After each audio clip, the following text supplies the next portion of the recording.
Ava is full of energy and she laughs and dances like nobody's watching. She literally is a person that can brighten up a room and she'll be able to make friends with everybody. I was enjoying my pregnancy with Ava. I was really elated because we had been waiting to have a girl for such a long time. We were so excited. And around 25 weeks, I noticed that I wasn't feeling well. My blood pressure was creeping up. I called my doctor and he told me to just monitor it. So I monitored it and it kept going up. So I called my doctor again. He told me to make it to the closest emergency room, which was Mary Washington. They admitted us on a Friday and she was born via emergency C-section at 26 weeks on that Monday.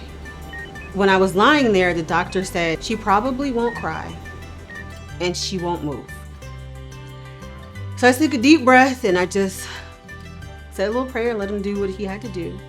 And when she came out, when she was born, he held her up and she was kicking and screaming. Right from that point, I was like, she's gonna be okay, because she came out being a fighter. So I was like, she proved you wrong.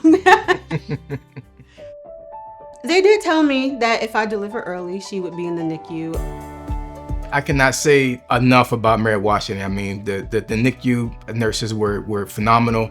They were absolutely outstanding. They definitely took care of Ava. Going through a situation like this, parents are going to be very concerned about their child and the welfare of their child.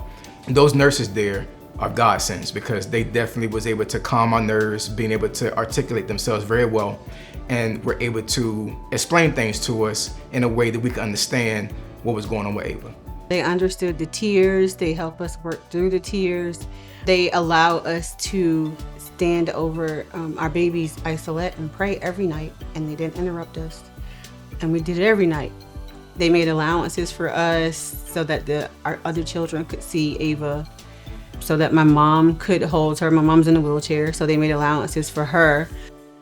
Ava was in the NICU for 79 days. She did very well. At first, she was on a ventilator for a few weeks, and then she gradually progressed without many setbacks at all. We were just basically waiting for her lungs to mature and for her to gain weight. Once she accomplished those things, we were ready to take her home.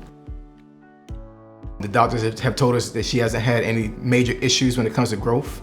She started pre-K at 3, and she was always the smallest one in the class. It just kind of brought tears to my eyes to think about where she came from, this little itty bitty baby, and how she just defied all odds, and she's growing up to be such a big girl. And when I tell people, you know, she was only 1 pound and 8 ounces when she was born, they're like, no way.